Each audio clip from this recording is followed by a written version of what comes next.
Try it out for yourself. America is listening to WVON. From the Xfinity Studios at WVON, we are the talk of Chicago, 1690 WVON. All right, brothers and sisters, we're back on WVON 1690, the talk of Chicago. We'll give a special shout out to our sister Tawan in Washington, D.C. She listens to us every week, and we're glad that you all are here listening to us right here at WVON. Go to our straightwords.com website. All of our on-demand content from past shows is online, ready for you to consume. And here's some of the great interviews that we have done. Brother James G. Muhammad, Brother Naba'a Richard Muhammad, I'm Brother B.J. Murphy, and we got a powerful hour here on WVON. So, brothers, let's introduce our guest, and this is going to be a great topic. Great. Thank you, Brother B.J. Before we bring on our very special guest, a couple things. Let me make a quick but important correction. Minister Farrakhan's Eid address, which will close Ramadan, but you're all invited to listen in. You don't have to be a Muslim, okay? It will be tomorrow, April 10th at 4 a.m. Central Time, 5 a.m. East Coast Time, okay? 4 a.m. Central Time, 5 a.m. East Coast Time. You can get that at NOI.org. You can get that at finalcallradio.com. Brother BJ, let people know again, man, how they can support us and help us keep doing what we do.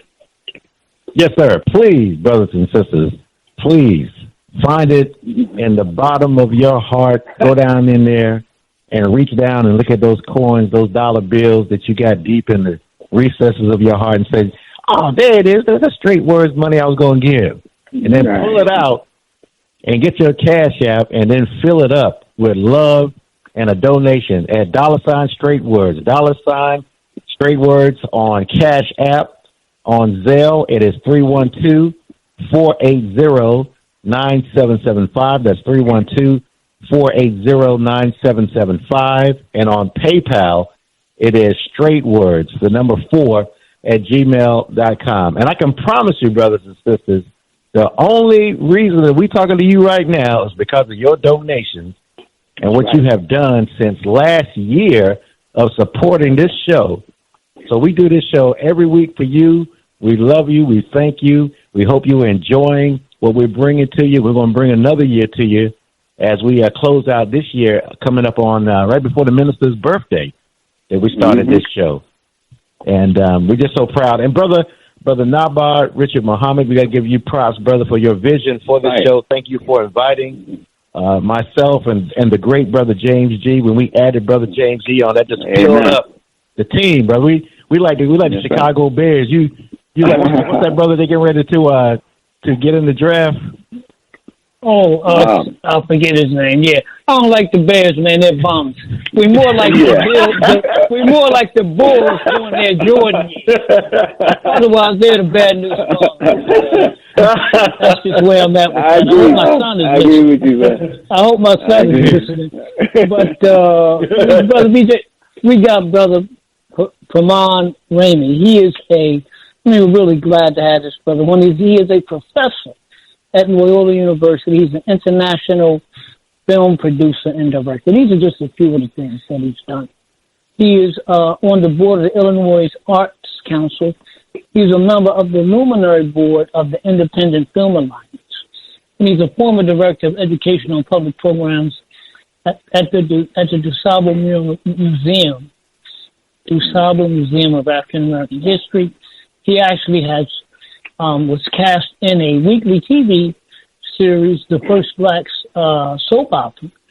And he has appeared in, The Spook Will Step By the Door and Mahogany. And he's a former casting director who provided talent for Blues Brothers, Mahogany, Cooley High, Dummy, The Monkey Hustle, The Marva Collins Story, and One in a Million. He's also, the brother has an extensive background. His memoir is called When Blackness Was Golden, Observations from the Front Line. When Blackness Was Golden, Observations from the Front Line, published in 2022. Lastly, I want to say that in 2023 he was inducted into the inaugural Chicago Black Arts Hall of Fame. So, my brother, are you there? Because we certainly apologize for holding you so long. Oh, no bring problem. you into this conversation. Yes, I am here, and thank you for having me on the show, and also thank you for doing the work that you're doing. You know, the biggest problem I feel that's in the black community is the fact that we don't know the good that we do and have no way of getting that information. So the mere fact that you're there, that you're an expression of the realities that face us, and that people can tune in and have a discourse about what we are, is extremely important. So I thank you for what you're doing. Well, brother, thank you so much. I want to get right into this, man. So our conversations for tonight, brothers and sisters, and you can join this conversation, 773-591-1690. The title of this subject is No Good Times, Reboots, Buffoonery, and Black Folk. So, brother professor, I'm sure you've heard about this reboot of Good Times, the animated feature coming through Netflix. I've seen the trailer. I've seen the premise. Let me just ask you, what are we looking at here, and why? Yeah. Okay, let me go back a few years first and sort of give this some context for people that are just tuning in or that don't have the information. So in 1975, Eric Monti, well, actually in 1974, Eric Monti wrote the original TV show for Good Times, and he also wrote The Jeffersons. But it was taken over by, oh God, I'm missing one guy's name. Norman Lear. But it was taken over by Norman Lear, and they ended up cutting Eric Monti's position with it and ended up moving him out. In 1975, he produced Cooley High, the film, and he also wrote the film for that. And so Cooley High came out in 75, and then in 76, we shot the pilot for the Cooley High, and most people don't know this, that we shot the pilot for the Cooley High TV series for American International Films. However, we were told when that was done, and Raj from What's Happening, Thomas. What's happening now?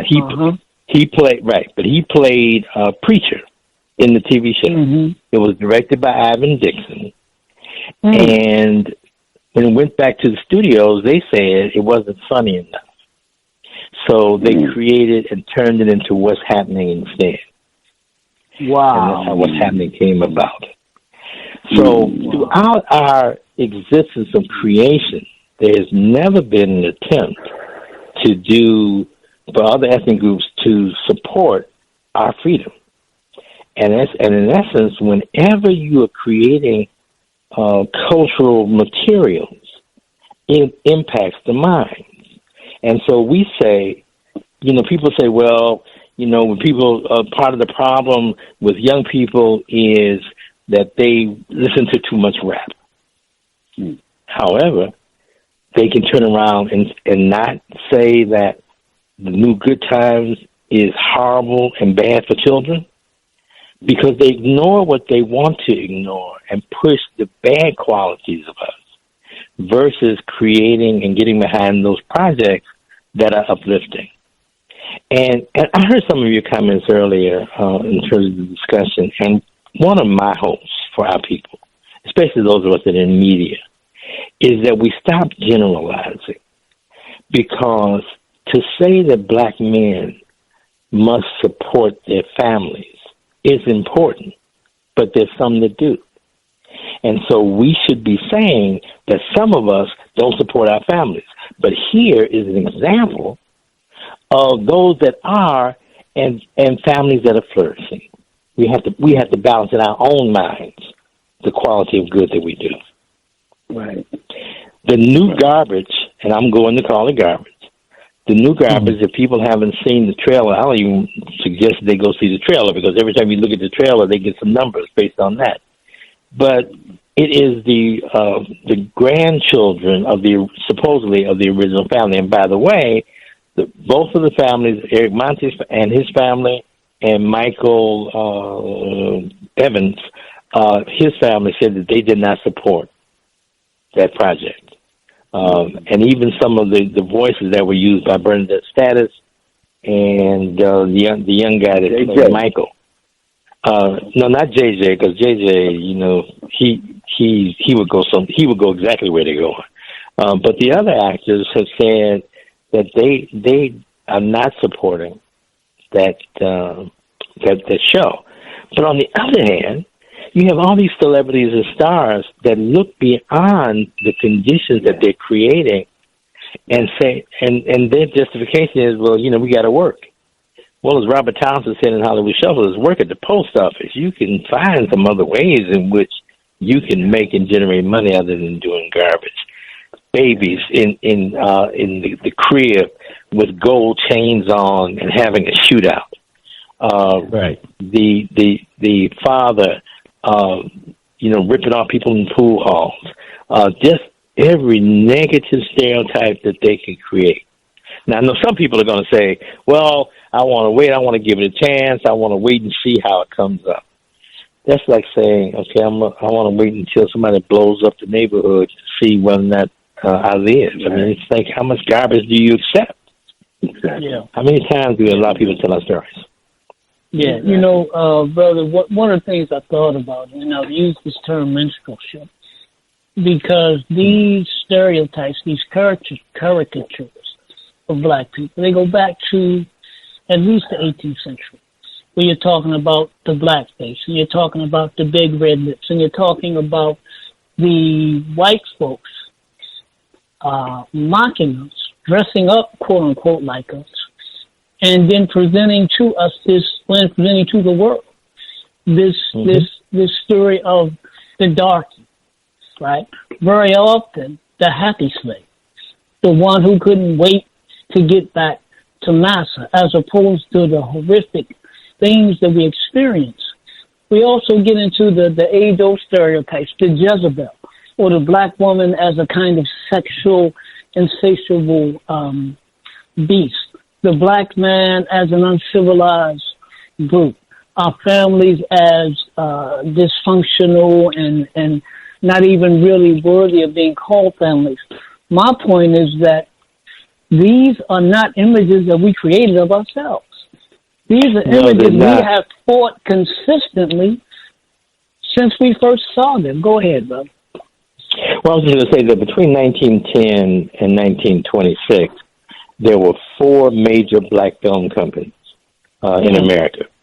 The William Foster Company, which is the first black film company to exist, was created in Chicago in 1910. The Lincoln Company in L.A. in 1915. Oscar Micheaux started doing his films in 1919. He produced well over 40 films. And then in St. Louis, the Colored Players Film Corporation was created in 1926. So during that period, when things were... Oh, and by the way, our films during that period of time were referred to as race films. Right. And I contend that the race films was all of the Disney commercials and cartoons. The race films was Birth of a Nation. Those were the race films. We were telling stories about black love, trying to find ourselves. And for those people that, and this is something I said to my class recently when I showed them my Oscar Micheaux movie, they said, well, you know, it's that old stuff. You know, the actor wasn't that good. It was in black and white. And I said, he produced that film 54 years after slavery. Yeah. And think about that. 50 years after slavery, we were building theaters in this country. 54 years after slavery, we were creating black movies with no training because there were no schools. We weren't even allowed in theaters. But we endured because, and the reason that I called my book When Blackness Was Golden is because it was an era in which black people were more concerned about the upliftment of us as a people than we were as us as an individual.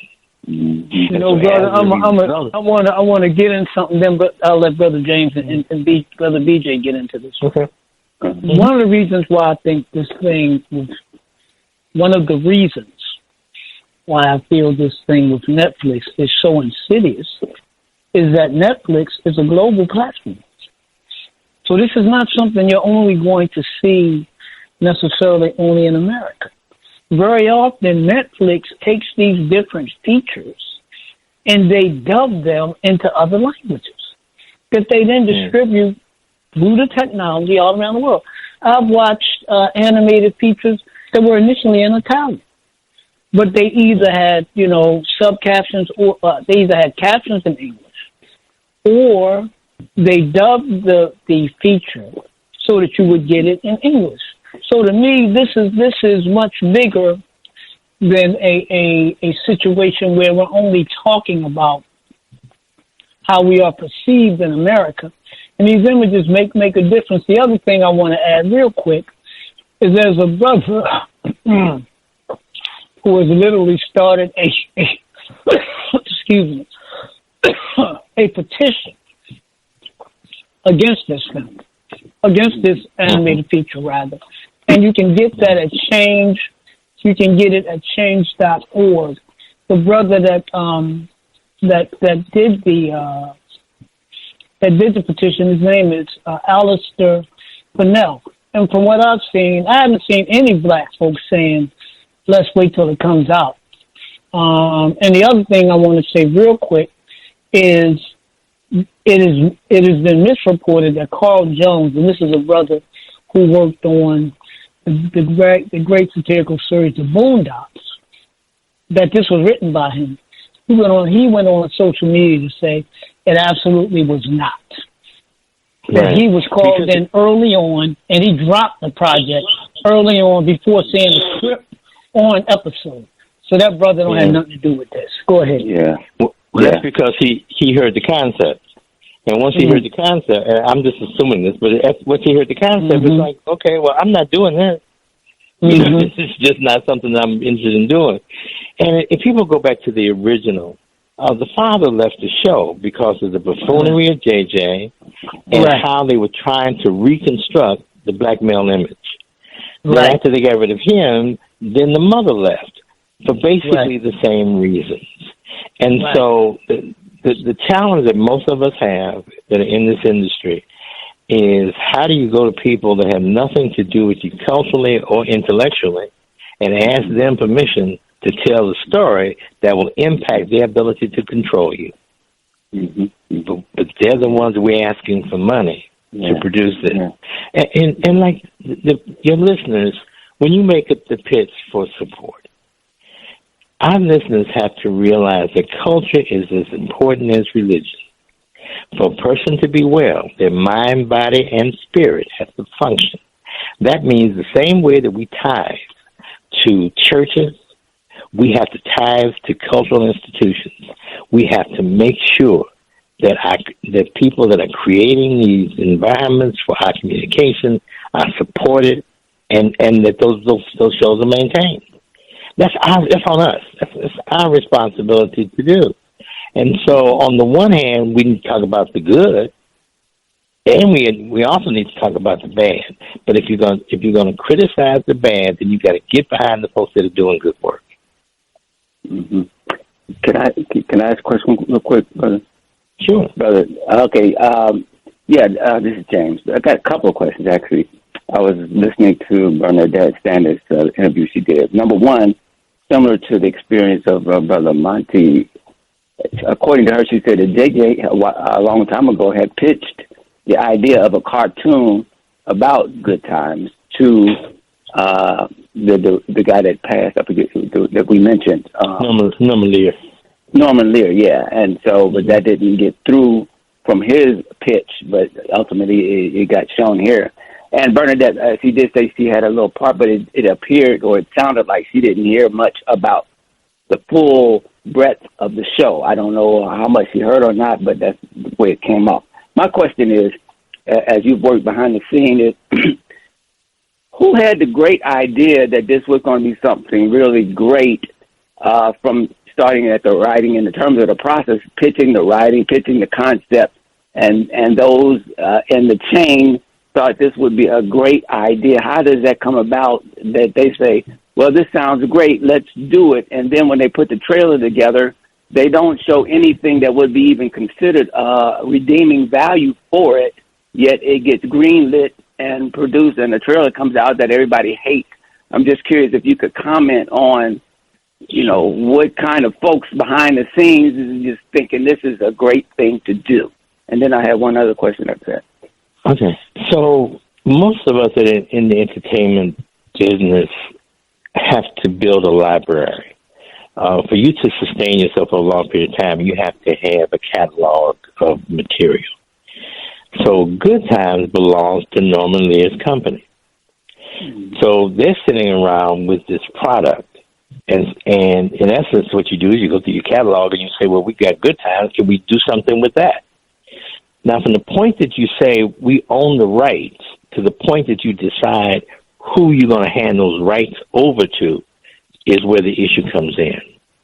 I spoke someplace recently and I said that if someone came to me and I was running a studio and they wanted me to produce a movie about Shirley Temple, who was the little white actress that, in the 30s, 40s, 50s, she was really, really hot. Okay.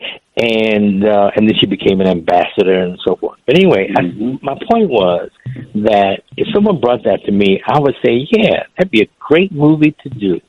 But I'm going to show it through the eyes of Bojangles, who's the brother, that's the dancer, that was really taught her how to dance and everything else.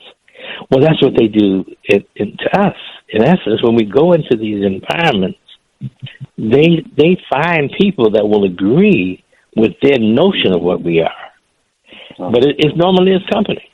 And then everybody else lines up because they hear Norman Lear's doing it. They have some sense of what animation is happening with animation now. And your assumption is that they're going to try to do something of quality. But if we know nothing about America, we should know that for the most part, whenever they select something that represents us and they're doing it, it has to be something wrong with it or it wouldn't be done in the first place.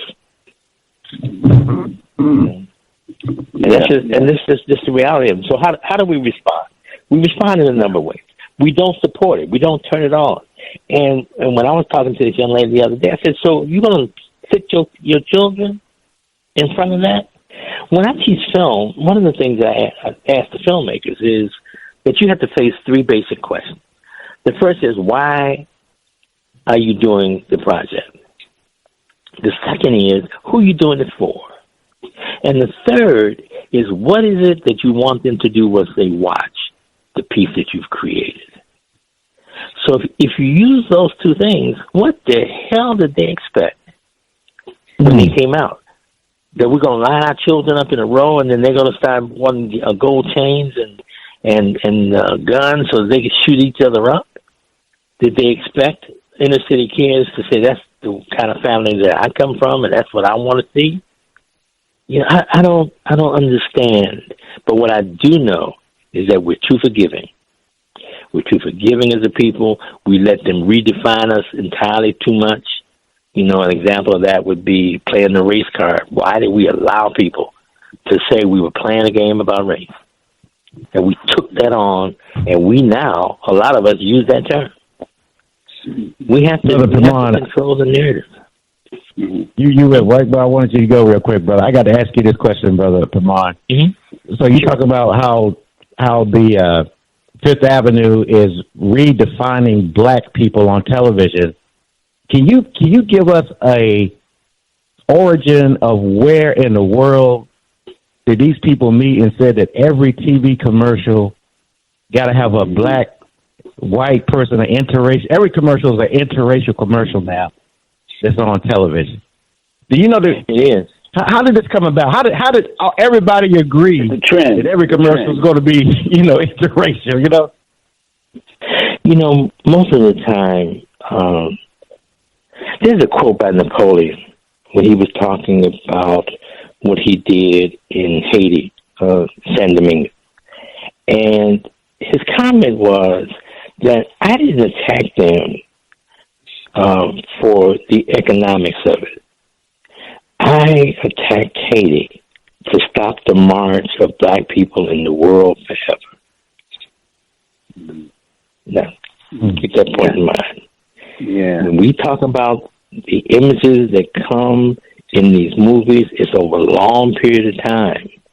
And, you know, you sort of sneak these images in, and then it becomes part of the way that the industry accepts things. And we have all these interracial, multicultural, define whatever you want to define people that are now in a position where you look at it and your children look at it and they say, okay, well, this is acceptable behavior. And it's insidious, and it's over a long period of time. So it wasn't yesterday. I mean, we can look back to a lot of the movies, what was considered the blaxploitation film towards the end. A lot of the movies that were made during that period of time didn't show us in the best light. And those are the shows that were being done by the white studios. You know, so one of the things that we did was we were raising our family. We had to see everything before we went to a movie. We had to watch it before our children watched it. Yeah. And, you know, I'm not one of these people that believes that everybody is a teacher. If they were, we would not be in the position that we're in, nor would we have such a term as teachers. Mm-hmm. The other, and I'm just going to drop this since I'm on the show with you on, the other thing that bothers me slightly is, and I think one of the mistakes that we made during the 60s was to say that we're the descendants of kings and queens. And I think that some of us were. But we were also the descendants of farmers, and we were the descendants of builders and of mathematicians. And so when you limit what you see as your possibility, you never move in that direction. And we've been telling black kids all along that you all created mathematics, that it comes out of your DNA. Maybe they would deal with it differently. Mm. Yeah. You know, brother, one of the things that, and I noticed you've done some work, and you've done some work in Nigeria and other places. One of the things that I've thought about is, again, first of all, we're not making these. We're not making these movies, these animated features, these series. White folks are making them. They're writing them. They are producing them. So you've got the black talent or the black face out front, but they have very little power. Like you said, with Eric Monty being moved out, you know, because Norman Lear gangstered and took over the production. So we have to be clear that because you see a black person starring in a role doesn't mean that they control the project. Even when I see Steph Curry's name or his quote-unquote production company or something attached to the product, I don't know what that means. Right. I don't know what that means. They're just using with the Obama deal. Go ahead. I mean, Obama has a network deal too, and a Netflix deal for them to develop some documentaries. But he's not sitting around the studio. Right. He might see a rough cut of it, you know, close to the time it's coming over. So Steph is lending his name to additional money-making possibilities. Right. Now, is he in the straight sensibilities that would allow him to look at that and say it's not right? I don't know that, because I don't know how he grew up. Well, I kind of know how he grew up. He grew up with money. He grew up in a privileged society. Maybe to him it's funny. Mm-hmm. Mm-hmm. Yeah. But on the other hand, see, the other thing is that we are doing all of the things that these other folks are doing. We're creating a sci-fi. We're creating love stories. We're creating a lot of films. The problem is that a lot of us don't know that they're out there. There's a movie called Kings of the Evening, which takes place during the Depression. And it's about these brothers, you know, they're very, very poor, but at the end of each week, they get together and they have a fashion show in these raggedy things, but they strut their stuff and they learn how to pose and feel as good as they can in spite of their condition. And whoever wins the night gets a can of peaches. But it is the honor of getting it that and raising above what these people say that you are. That is so great in that movie, and there are a lot of those, but we just don't have the capacity to know where they are when they come out, and we have no way to push them because I could talk about Colin Powell's son for a while, because when Colin Powell's son took over the FCC, he made it available for all of these studios and networks to buy up all the smaller competition. There was a time when you could only own a certain number of stations. Well, when they put that out of the way, now all this stuff is owned by basically the same people. Right. And that's what we're fighting against on that level. Anytime you have somebody like Denzel said it took him 10 years to get a movie made that he wanted to do, you know something's wrong. Yeah. Hey, Brother Rami, what is your assessment then of the landscape that you're looking at in terms of the shows? Brother Naba mentioned, there are some that are black written. The full cast basically is black. Some of it is thuggery, some of it is not, et cetera, and to the point of even, when we're very critical, especially when it's very negative. Like this piece on Netflix is extremely, but even the Boondocks got criticism, and all of them get criticism if there's some negativity. But I'm just curious, as you watch what's coming out now, how do you assess what's being offered? My position is that it goes back to the fundamental question I asked, like, who are you doing this for? There are black people that are writing and constantly trying to explain us. And they're trying to explain us as a people in their movies or in their TV shows. So they're technically writing them for a white audience. Then you have those people that are writing for black audiences because they're telling a black story, but it's something that everybody can enjoy. Like if I write a love story about a man and woman and, they're basically in love, why can't anybody watch that? It's your own internal racism that wouldn't allow you to see love in a black couple. That's on you, not on me for producing it. But too many times we're faced with being in a position where we think we have to constantly be accepted rather than successful. Yeah. Brother, and listeners, if you're out there, give us a call, 773-591-1690. We've got about 13 more minutes to the segment. So if you want to get in on the conversation, please call. Brother Professor, the thing that I've thought about also, like I said, you've done some work in Nigeria and other places. It seems to me there's a huge opportunity because we as black folk drive American culture. And in many ways, American culture drives global entertainment.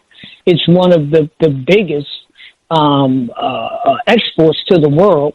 It's one of the few things. I was looking at this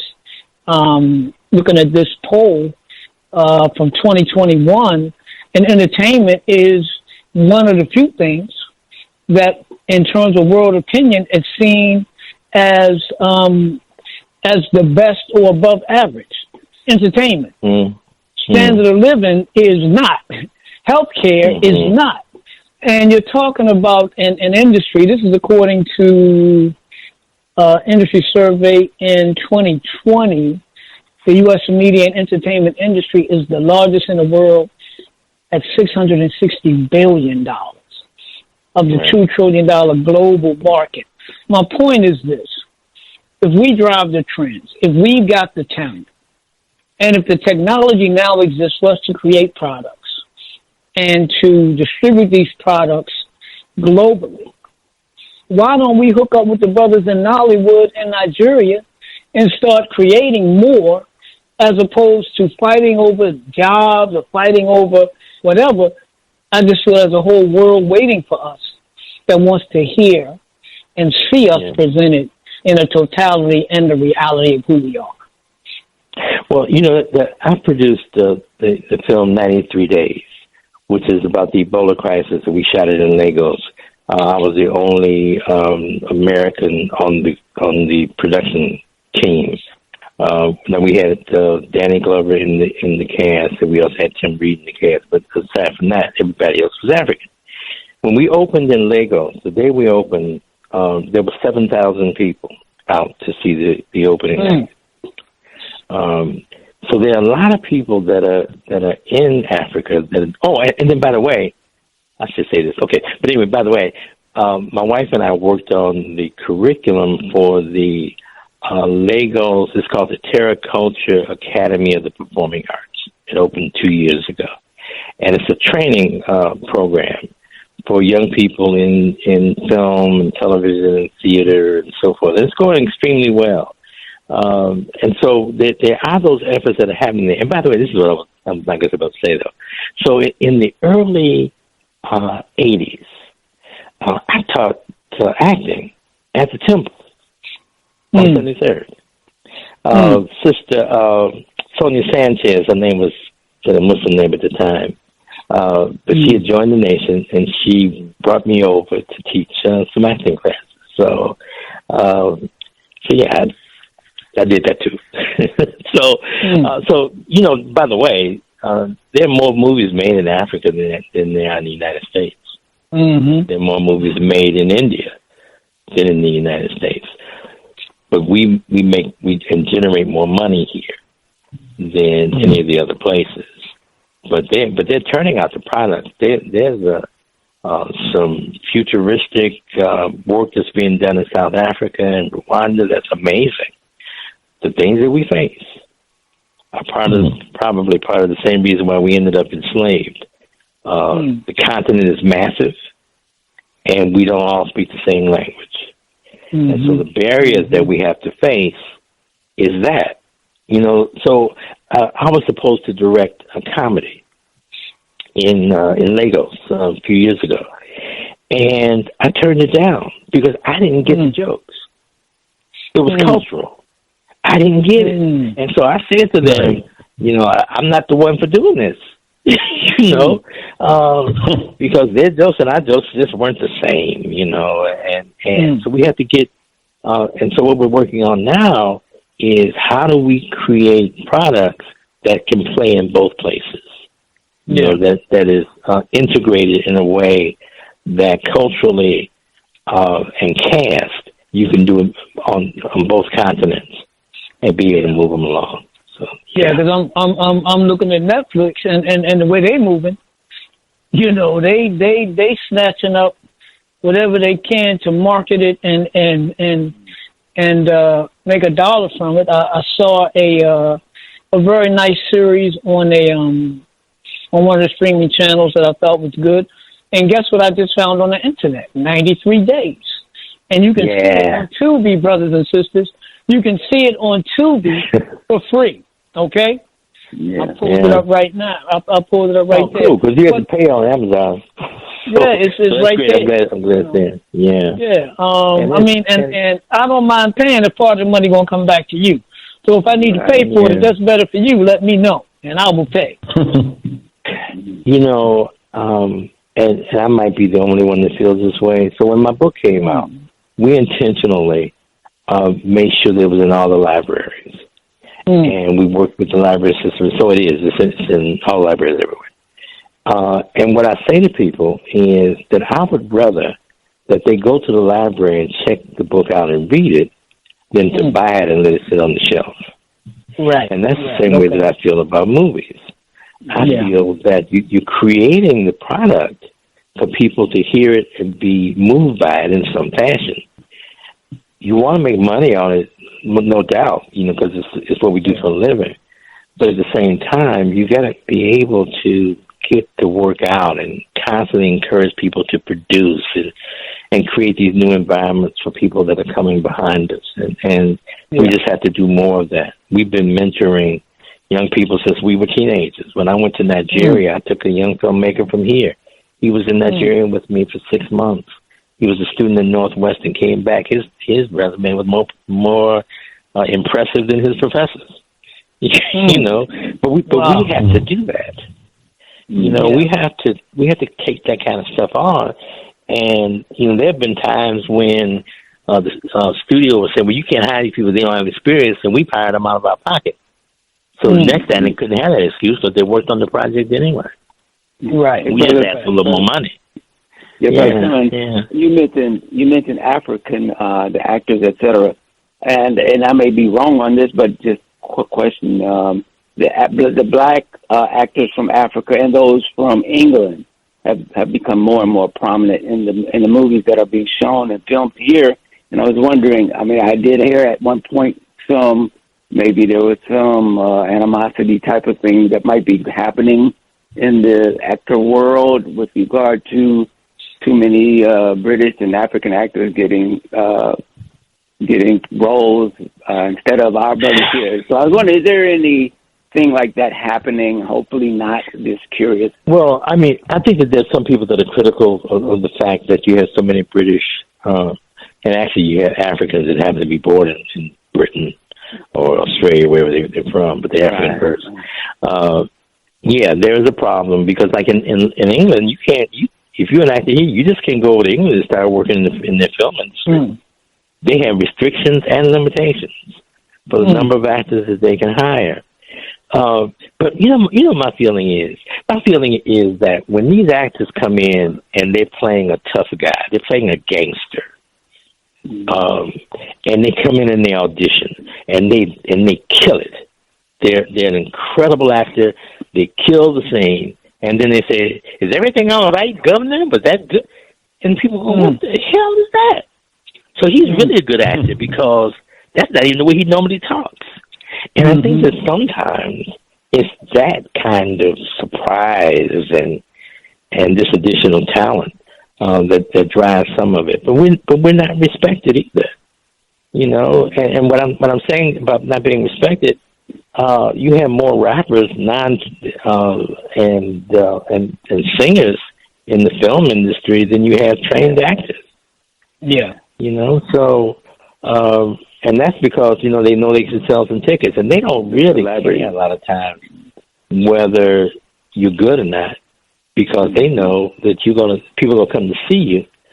They might not come the second time, but the first time they're gonna make this money off of you, and it's gonna be okay. And that's why they will go out of their way to do this Good Times, because they have gotten more publicity off of that trailer than anything else that they've probably done this year. Wow! Because they had to know themselves that it wouldn't have been acceptable. But who's talking about it? My point. Everybody. Yeah. Yeah. And so the same way that we're talking about it, we should be saying that this on that day, let's all tune into something else. Or let's all watch a documentary. Let's just boost somebody else's film or do something else. And so yeah, I think that part of it is really what you all are doing. Finding ways that we can constantly create an opportunity for us to just deal with the realities of our lives and what we need to do to move forward with it. But that has to be in conversation. It has to be in a safe space. And what I'm calling safe, not from guns, I mean safe to be able to share your feelings and opinions and be able to talk with each other so that we can all get as close to on the same page as possible. No ethnic groups support each other fully, unless it's because they're looking at us. And the thing that revolutionizes their relationship with each other is they're taking their issues out on some other culture. It's just what it is. Yeah, and I think we have to, from my view, we have to see opportunity. And I think what that means is we cannot, to me, it's better, more beneficial, long-term, and more liberating for us to work with our brothers and sisters on the continent or in the Caribbean or wherever, as opposed to continually banging our head against an industry where white folks continue to lock us out and disrespect us. I don't think there's anything wrong with seeking that role in their work. But at the end of the day, you need to work to create your own. Otherwise then it becomes when all the older black actors going to get out the way for the younger ones. You know what I mean? because we've got, and man, look, we just got enemies. And we need to face up to them, and we need to confront them. Mm-hmm. And like you said, brother, we got to be about something bigger than just me making $1. It's like the show that we do. We pay for this show. So it's not about $1. It is about doing what we need to do to help bring a higher level of understanding and consciousness to our people. That is true. And I know that we're coming in on the end of the hour, but, part of our discovering what we are and what we do, we have to also pull somebody behind us. And it might not be our children, but every show that you do, somebody that wants to be in this industry should be there with you. I agree. There should be a young person being developed. And the more we do that, the more at the end of it, if we prep them right, then they'll realize that this man at this radio station gave me my first opportunity. I've got to do the same thing for somebody coming behind me. Absolutely. But we have to create the workforce. Yeah. Brother Pemon, we're about to wrap up. Tell us any closing statements or remarks. Tell us how we can follow you, how we can support you. You got anything coming up for any of your students or anybody that we should want to look out for? Yeah, I'm doing a film aesthetics class at the University of Chicago, and then up at Loyola, I'm doing the history of African American cinema and television. We're working on a couple of documentaries that will be out, but I'm available through all social media. My book is available at Amazon, Borders, Books Baby, and locally at Silver Room, the 57th Street Bookstore, the Underground Bookstore, stuff like that. And we're working on a project with the Chicago History Museum that'll be coming out at the end of May and the 1st of June. So those are some of the things. And my final comments are, for our community to continue to rise, we have to look at ourselves as our possibilities, not our limitations. That's right. We have to push forward and not allow people to define who we are and what we're supposed to do. And the reality is that if you are creative, you need to create for your people first and let other people enjoy it. When you dig up a pyramid and you find a bowl that you consider to be this incredible art, people ate out of that in Africa. We made our utensils beautiful because that's what we were. And so everything was art, and everything within us now is art. We have to refine our rhythm. We have to get back on time. And I'm talking about the rhythm of time. We're out of sync, and we need to resync. So that's my final statement. And listen, call me anytime. Appreciate what you all are doing. Keep up the work. Keep spreading the word. And keep the straight talk going. Yes, sir. Yes, sir. Well, thank you, brother. And we will be in touch. We got with the top of the hour. This is Straight Words, WVON AM 1690. Stay tuned. You're about to hear from Sister Midian Holmes, and we're going to be talking about justice for Elijah McClain. It's Straight Words, WVON AM 1690. Don't go nowhere. We'll be right back.